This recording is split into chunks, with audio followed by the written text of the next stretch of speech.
Hi there.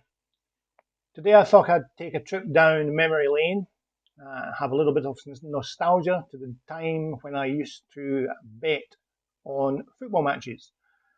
This predates my discovery of Betfair and trading. So one of the things I used to do was Dutch the correct score markets. So today what I'm going to do is run through the process of how I would choose the scores that I would wish to include in that Dutch. Now, the table that you're looking at the moment comes from a site called soccerlotto.com. I should flag up to you just now that this is a subscription site, but I have a free lifetime membership, so I have no financial interest in recommending this to you. They do have a free trial if you wish to look at it, but keep in mind, however, they obviously have access to the same data that every other stat site has. But they do present it in a different way that I've not seen anywhere else. So by all means, have a wee browse through that site if you wish. What we're looking at as far as the correct score selection process is concerned is looking at the 8-match league table. In other words, the league table for each team's last away 8 games, both home and away. So that's split into two. You'll see the home section and the away section here, and you'll see they've effectively played 4 games in each, although that's not always the case, depending on how the matches pan out due to postponements and the like. Without delving into this table, let me just switch to a spreadsheet where I have transposed that information to allow me to explain how I go about making the selections. So Brighton have played 4 matches at home and they've scored 9 goals and 5 have been conceded in those home games, giving an average of 2.25 and 1.25 respectively. Similarly, Forest have played 4 away matches, and during those away matches they've scored 1 goal but they've conceded 12, which gives averages of 0.25 scored and 3 conceded per match. And the same sort of thing for the Crystal Palace Wolves game. Now I'm covering these 2 games because these games are on tonight. So keep in mind I am recording this just before lunchtime, so if you look at those matches later on tonight, the odds will be different from what we have a look at later on in this video. So having established the averages, we then combine those into these average figures here. Let me explain what this is doing.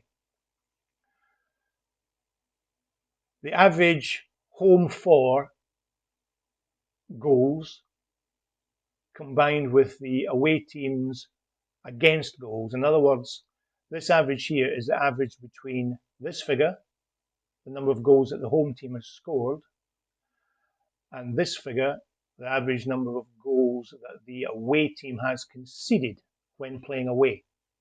And we get 2.63. Similarly, this one here for the away side, this is the average number of goals that the away side has scored, combined with the average number of goals that the away side. Sorry, I rephrase that. The average number of goals that the home side has conceded against the average number of goals that the away side has scored. Right, so let me just reset that. So it's the average of these 2 figures here, and this one is the average of those 2 figures there. And similarly for the other match that we have displayed here. So what this does is give us a seed score from which we can establish the scores we wish to cover in the correct score. And it's a very simple rule. You take both these scores and you round them up.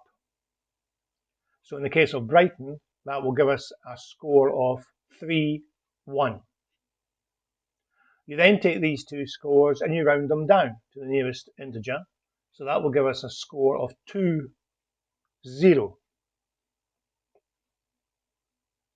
You then do something similar where you round one up and the other one down and vice versa. So if this gets rounded up to 3 and that gets rounded down to 0, it gives you a score of 3-0. And similarly, if you round that up to 1 and round that down to 2, you'll get a score of 2-1. And you do exactly the same for the other match. And those are your 4 seed scores. So for Brighton, it's going to be 3-1, 2-0, 3-0, and 2-1. Now that isn't necessarily the be-all and end-all, but that's your starting position, if you will. So if we switch to Fairbot, pull up the correct score market for Brighton, and the Dutching tool. So we had 3-1, which is here, 3-0, 2-0, and 2-1. Where are you? There we go. Okay, and we're assuming a stake of £100. So you'll win £154, excluding commission, but you potentially lose £100. That isn't necessarily where you finish, though, because you can still consider other possibilities, of course. So, for example, think of putting all your money around these scores. So you can think of a bell curve, if you will, where the peak of the bell curve represents the bulk of your money. But you can pull some of the money away to look at covering some of the extremes. So, for example, you might want to look at this and think, oh, we've got 2-0 and 2-1. Perhaps there's not going to be a high-scoring game in this particular instance, although the historical table tells you it may be. So you might actually just want to cover 1-1 or 1-0 as insurance. Similarly, you might want to go to the other extreme and choose 3-2. Now you'll see when you do that, you've still covered another couple of scores, but you're still left with your full liability on the other scores, but you've also diminished the return that you'll get from your main scores. So what you can do is use some of the Dutching functionality within Fairbot to, for example, do a variable profit. And when you click on that option there, you get this ratio column appearing at the right-hand side of the dialog. Now what you can then do is put a measure of weighting against the scores that you don't necessarily think will come up, but you wish to cover. For example, if we look at our 4 seed scores, we can increase those. So let's actually just pop those up to 5, for example, and you'll see how the weighting of the Dutch changes